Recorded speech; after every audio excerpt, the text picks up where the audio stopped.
এই মুহূর্তে আমি চলে যাব আমার সঙ্গে আজকে বিশেষ অতিথি রয়েছেন রুদ্রনীল ঘোষ, সরাসরি তার কাছে।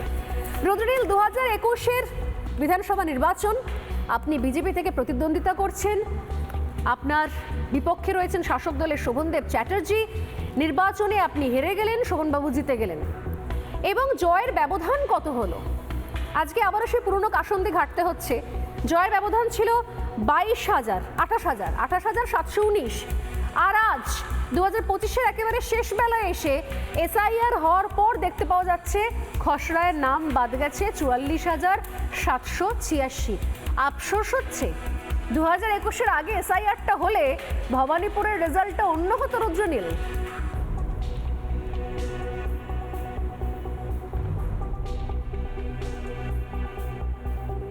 দেখুন স্বর্ণালী দেবী, পশ্চিমবঙ্গের মানুষ কিন্তু খুব সহজভাবে এই কথাটাই বলছে।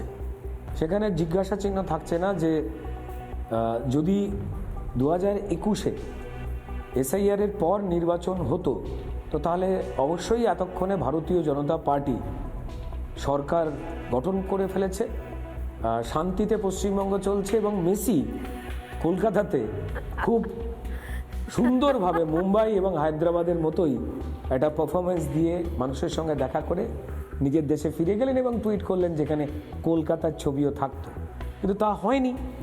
তো তাই 2026-এর আগে আমরা সেই প্রত্যাশায় সবাই রয়েছি।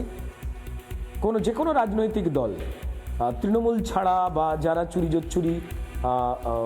কেই শিল্প বা যারা ভুয়ো, তাদের ভোটার লিস্টে নাম রেখে দেওয়ার পক্ষপাতী যারা, তারা ছাড়া কিন্তু প্রত্যেকটি মানুষ চাইছে যে চাল থেকে কাঁকর বাছা হোক এবং বিশুদ্ধ চালেরাই চালের মর্যাদা পাক, অর্থাৎ ভোটার হোক। তো অবশ্যই ফলাফল তো অন্যরকম হতোই 2021-এ। নেই অন্যরকম ফলাফল কি বলছে রুদ্রনীল? কি আবারও 2026-এ তাহলে এই অন্যরকম ফলাফলের জন্য ভবানীপুর থেকে দাঁড়াচ্ছে? ভবানীপুর কি আবারও অনেক কাটা ঘায়ে মলমপট্টি করে দিল তাহলে এসআইআর এর পর? রুদ্রনীলের প্ল্যান আছে আর?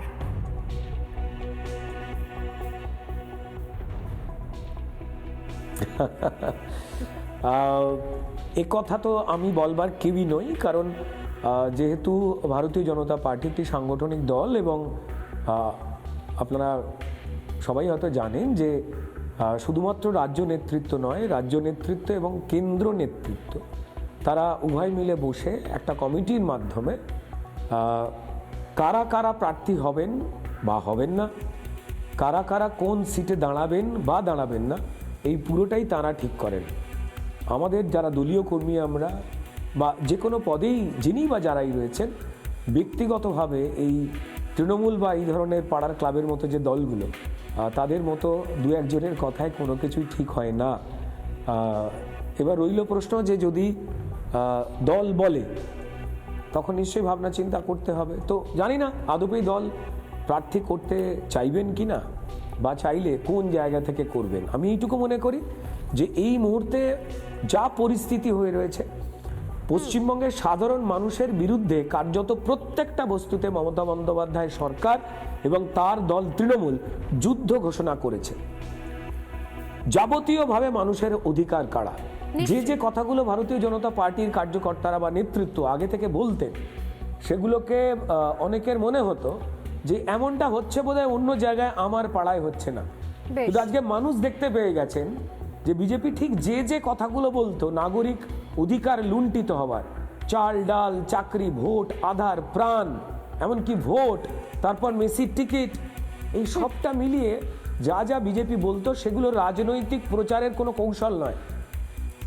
আসলে বিজেপি যা বলতো ঠিক একই জিনিস এবার আমরা নিজের পাড়ায়, নিজের বাড়িতে, নিজের এলাকায় দেখতে পাচ্ছি।